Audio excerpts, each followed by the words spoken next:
A warm and friendly hello. Welcome to lovely Las Vegas for Coast to Coast Hoops with myself, Greg Hoops Peterson, now part of the Beast and Family podcast. And we've got a great podcast for you as we're going to be joined in segment number 2 by one of our good friends, Kevin Sweeney. He does amazing work over at Sports Illustrated, aka SI, and he put together a ranking of all 362 Division I teams. I don't know if that's out right now or if that's going to be out within the next few days, but he certainly had quite the undertaking there. So we're going to be asking about teams that he's feeling a little bit more bullish / bearish on, as he had to do that just absolutely Herculean assignment that he was able to complete. On top of that, we are going to be diving in and taking a look at what to make out of some of these scrimmage results, some of the key injuries to be watching out for the start of the season as well. Kevin does such an incredible work on this front, and I believe that we're going to hit a little bit on Cincinnati and the fact that they had a pair of waivers denied for Jamile Reynolds along with Aziz Bandaogo. So we're going to be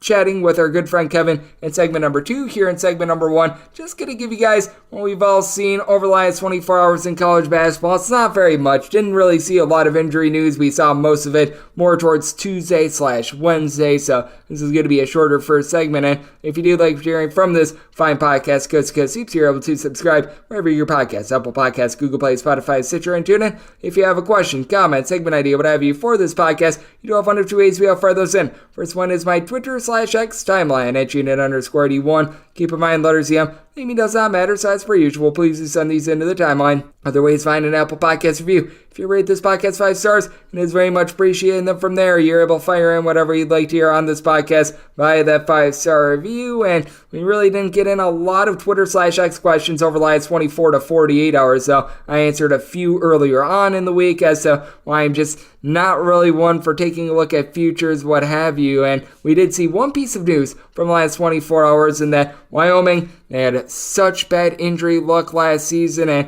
looks like it's continuing. Mason Walters, one of the big guys that they had transfer up from the non-D1 level. At the NAIA level, he was at Jamestown College. He's averaging 26.5 points per contest at 6'9", was popping threes at about a 37.5% clip. He had to feel like his numbers of 26.5 points, 9.5 boards, a little bit over 3 assists per game. I mean, guy was just absolutely stuffing the Sachi Turner, 2 blocks per contest. They were going to be diminished just a little bit, but he's going to miss at least a non-conference portion of the season due to a thumb issue. So Jeff Linder over there at Wyoming get a little bit of the short end of the stick. And these are really the things I do want to be taking a look at right now, because I've completed all 32 conference previews. If you miss any of those, if you're getting your podcast through any sort of a podcast provider, Apple Podcasts, Google Play, Spotify, list goes on and on. I list which conference I preview in the title, so you're able to sort through all of those, and you've got this all locked and loaded for you. But I do think that it is very important to just try to get as much intel as humanly possible for night number 1, and things like Mason Walters being out of the fold, it is something that I'm going to try to stress the next 2 weeks on this podcast before we do get to opening night. And a man that is going to get us set for opening night is going to be helping us out. That would be our good friend Kevin Sweeney. He does amazing work over at Sports Illustrated. He ranked all these 362 D1 teams. We're going to be taking a look at the injury front for some of these star players. We're also going to be taking a look at what to make out of some of these secret scrimmage results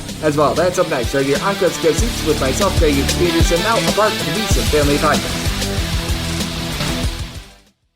Sports Betting Innovative Analytics has taken the guesswork and emotion out of sports betting to bring you an innovative and trustworthy resource to enhance your journey to becoming a winning player. With industry-leading money-back guarantee options backed by their sophisticated modeling, they want to introduce you to a system that's not widely seen or available to help you beat the bookmaker. Specializing in NBA, college basketball, and WNBA, your first week is always free. Get started at SBIA1.com today.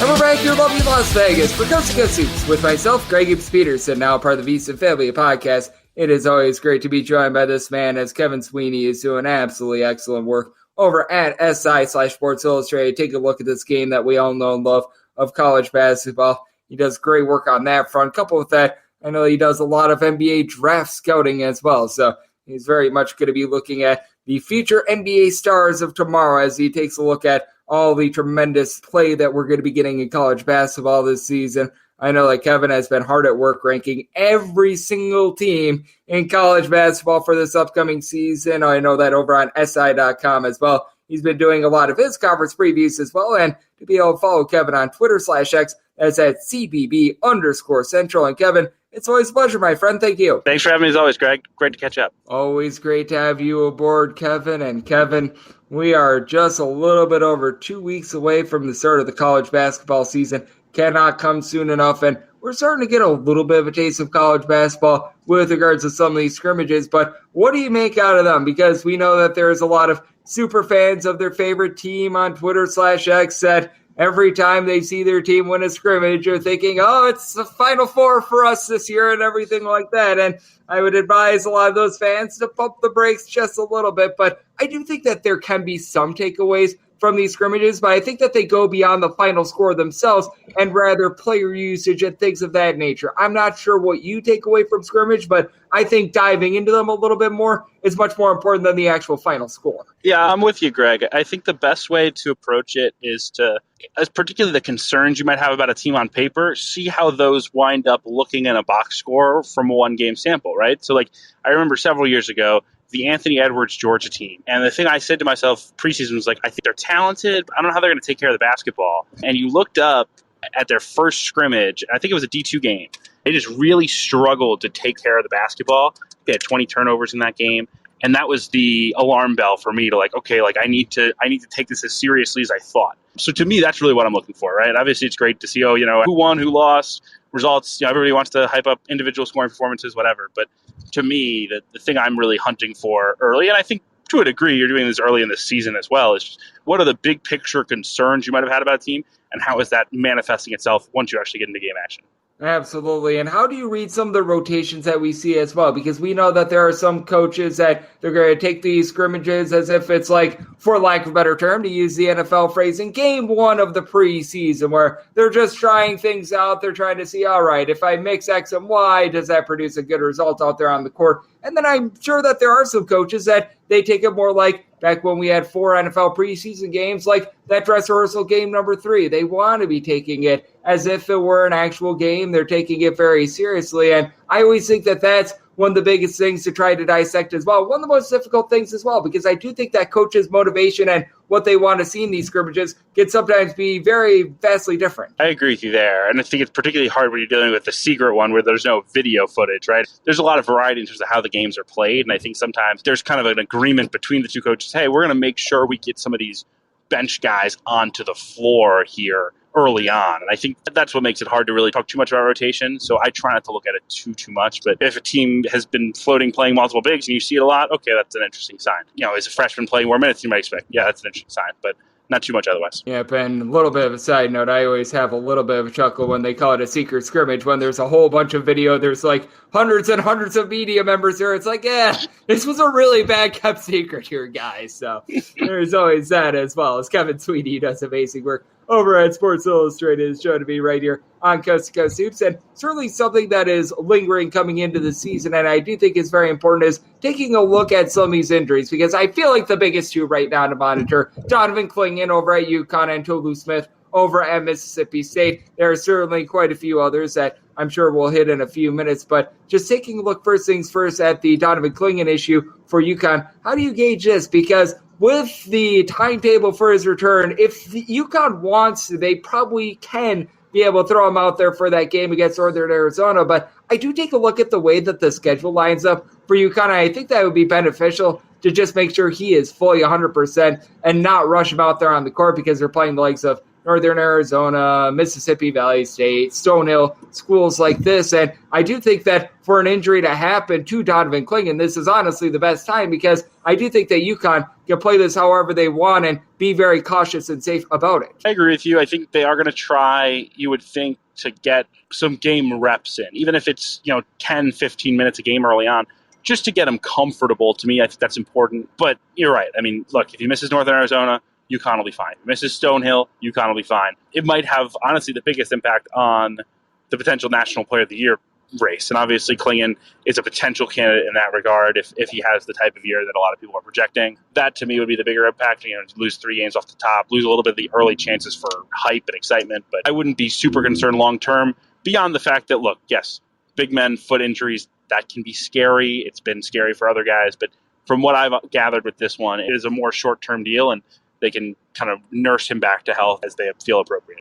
Yep, and I do think that is of the benefit to UConn. Meanwhile, for Mississippi State, they are going to be playing some tough games towards the beginning part of the year, and we know that they're going to be without Tolu Smith for a few of them. It sounds like they're targeting very early in conference play for him to come back, but that is still a little bit TBD, and I think that this is really the biggest injury in all of college basketball as of right now, because Tolu Smith was really the heart and soul of that Mississippi State team, one in which made the NCAA tournament, despite the fact that they just could not throw a grape in the ocean last year with regards to their shooting. That shows you how great their defense was. But I think gauging this injury is going to be very important because I feel like there's a big logjam in the middle of the SEC. I think that Tennessee, probably that top team coming in along with Texas A&M. And then you've got a lot of teams that they're sort of like fringe top 25 / barely in the top 25 sort of teams. And I could see Mississippi State being one of them if Tolu Smith is healthy. But without Tolu Smith, I think it's going to be an uphill battle for Mississippi State towards the beginning part of the season. Yeah, and from what I've gathered, there is a level of concern that this could be longer term. I don't know for sure. Obviously they're hopeful that he will recover quickly, but these things can be very finicky. We saw this last year with Graham Ike at Wyoming. It's a foot sprain, and then it's a month, it's another month, and there it goes. So I would be very concerned. I will say they have a very good backup in Jimmy Bell. Jimmy Bell would be the starter for a lot of teams that were recruiting him in the portal. He was a starter last year at West Virginia. That helps. And I think they've improved the roster around Tolu Smith from last year. Last year, you would have looked and said this thing falls apart quickly without him. They just wouldn't have been able to score. This year, the shooting that they've added, whether it's Josh Hubbard, the freshman, the JUCO kid that they brought in, who's a big-time shooter, or Andrew Taylor from Marshall, who can really fill it up from beyond the arc. I think they're a little bit more balanced, a little bit better guard play. Those things will, I think, make a big difference. To me, it's just a matter of, okay, without Tolu, do you have a guy that you can go to get buckets in close games? And if they don't, it could hurt them in a very crowded middle of the SEC. Yep, I think so as well, and I think that is certainly going to be one to monitor as Kevin Sweeney, who does amazing work over at Sports Illustrated, is joining me right here on Coast to Coast Hoops. And what are a few of the other ones that you're monitoring? Because I know that over the last few days, we have seen quite a few out there in the ACC. Tabari Monsanto and what he's dealing with Wake Forest, I don't think that can be slept upon at all. This is a guy that shoots it very well from three-point range, is, in my opinion, one of the more critical players for Wake Forest, someone like a Jack Clark over at Clemson. I think that that's worth monitoring. And I was seeing something on Mark Sears dealing with a little bit of a growing issue as well. I think that is something that, if that lingers for Alabama, that would be putting them behind the eight ball a little bit. But are there a few others that you are taking a look at? Because we are seeing more and more of these injury concerns start to trickle out. And as we know with college basketball, sometimes when you see something towards the beginning part of the season, and it might be a case where they're saying, a guy's going to be out like opening night, it can certainly linger a whole heck of a lot longer than that. Yeah, I don't have a ton that I'm watching yet because, again, it's early, and a lot of the nagging type injuries are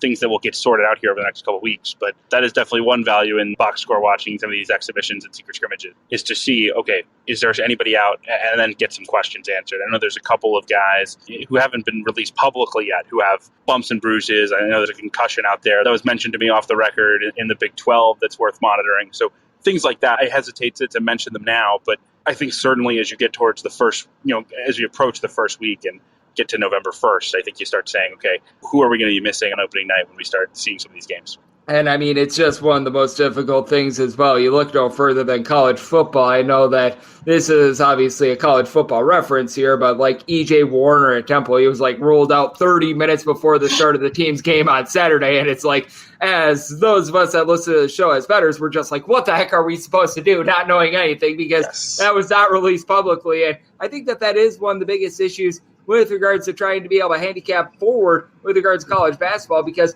like Kevin, you have your finger on the pulse of college basketball. You got so many great contacts, but there's always going to be something that schlubs like us always miss. And it's always one of the most difficult things when it comes to taking a look at teams coming into the year, because there's always something with a few teams that you just don't know until opening night. 100%. And I think the other thing too with it obviously is that a lot of coaches like it that way. They know that early on they have the chance to catch people by surprise, mostly the opponent, right? And that's the main goal. It's like, all right, like we're playing. How would we put out an injury if we can force a team to do a little extra prep on somebody? Whether that gamesmanship actually works, I don't know. But coaches like to do it and makes them feel important, so it continues.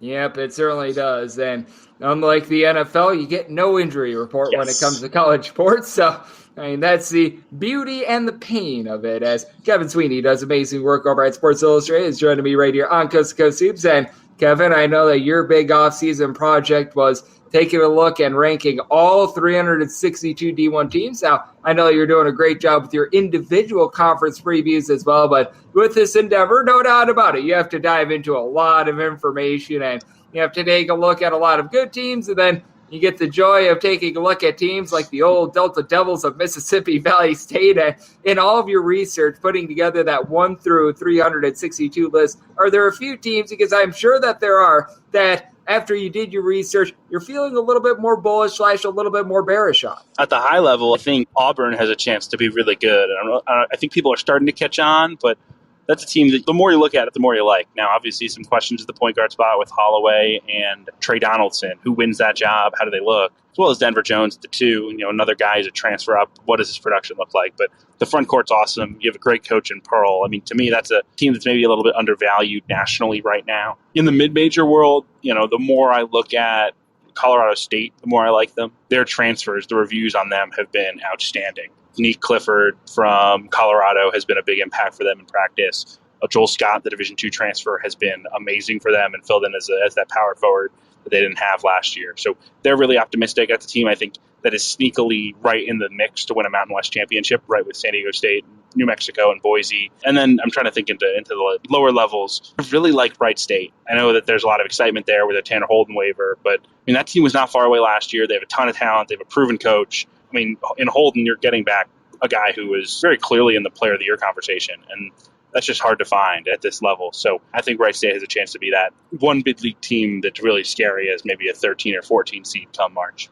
Yeah, I'm right there with you. I felt like with Wright State, if they didn't get Tanner Holden to be able to have that waiver, they'd probably be like number 3, maybe number 4 in the conference, but I shot them up to number 1 with that Tanner Holden waiver, and I would say that that's one of the biggest ones that we saw just all throughout college basketball. And I know that there are a few other ones that are lingering, like the Raekwon Battle one, I think is the biggest one that is still out there for West Virginia, because not only from a talent perspective, they just need depth in general with everything that's happened to them during the offseason. But would you say that that was one of the biggest waiver decisions of this offseason? Because I don't think that necessarily with regards to Wright State, it necessarily registers for a lot of people, but I think that that could be the difference between Wright State winning and not winning the conference. Totally swings the Horizon League race. To me, it was a top 5 waiver. I think one of the other really big ones that was just decided on, at least initially, is the Aziz Bandaogo and Jamile Reynolds, but I think particularly Bandaogo at Cincinnati. That was a really critical decision. The NCAA denied them early. Wes Miller seems confident they can get it overturned, or at least seems hopeful that the system will prevail properly in his favor. He believes that these were pretty cut and dry. The case was very clear for those guys to be eligible. They were not cleared initially. We'll see what happens there. But those ones, to me, would be critical denials for Cincinnati, particularly in the Big 12. I think their whole team was really built around, we've got all this front court depth, we've got this athleticism, we're going to be able to dominate the rim. You lose those two guys, I think it's really going to change how they play and put a lot of pressure on those young guards. Yep, I do think so. And with Cincinnati, really rough for them to have both guys get denied a waiver, and we shall see what happens. And do you think that there's going to be a lot of guys that were denied a waiver that are going to be able to get these overturned? Because I know that with regards to college football, I'm forgetting the name of the North Carolina wide receiver, but that was one that was really at the forefront. He was denied at first, and I believe that his got overturned, though. That happened in season. And Yes. Do you think that there is a possibility that we see some of these teams like Cincinnati deal with these guys being out of the fold in non-conference play, but maybe they get overturned in like December, January, much like we were seeing in college football?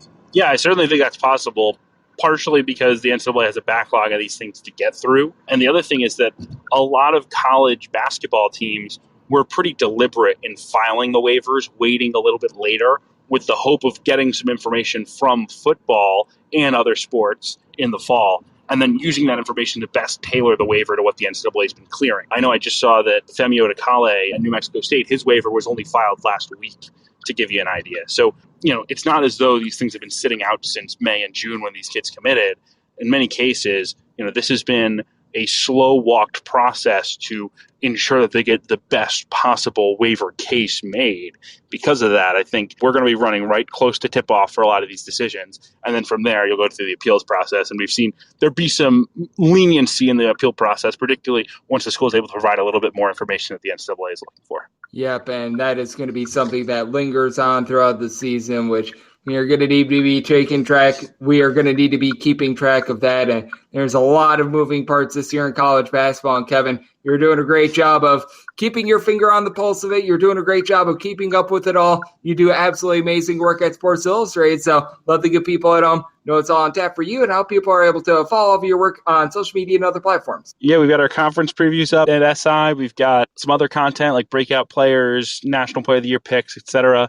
And then that 1 to 362 article that you mentioned is a big one. That'll be, in the next week and a half or so before the season. I think it'll come out around November 1st. So keep an eye out for all that. And obviously catch me on Twitter at CBB_Central and find me on some of the other emerging Twitter replacements as well if you're hunting for my stuff there as well. So thanks for having me, Greg. Always great to be able to have Kevin aboard every single time he joins this podcast. He lends tremendous insight. So big thanks, Kevin Sweeney, for joining me right here on Coast to Coast Hoops, now part of the Visa family podcast. And if you like what you're hearing from this fine podcast, Coast to Coast Hoops, you're able to subscribe wherever you get your podcasts, Apple Podcasts, Google Play, Spotify, Stitcher, and TuneIn. And if you have a question, comment, segment idea, what have you for this podcast, you have one of two ways to be able to fire those in. First one is the Twitter/X timeline. Keep in mind, letters EM, they mean does not matter. So as per usual, please send these in the timeline. Otherwise, find an Apple Podcast review. If you rate this podcast 5 stars, it is always very much appreciated. From there, you're able to fire whatever you'd like to hear on the podcast, fire that 5-star review. All of our conference previews are done. We've done all 32 of them, so a lot of the hay is in the barn for getting set for the upcoming season. We're just taking a look at everything that has been happening last minute with these waivers, with these injuries, trying to get as much insight from as many great guests as humanly possible on this podcast. And a little bit over 2 weeks from now, you're going to be getting a podcast with picks and analysis on every single opening day game. And then from there on out, you're going to be getting every single game, every single day, involving 2 D1 teams, because non-D1 teams, they do not get on the betting board. But that said, every game that's on the betting board, you're going to get picks and analysis on every one of them. It's going to be a great year. Always appreciate you guys tuning in. I'll be back with you once again tomorrow. Thank you.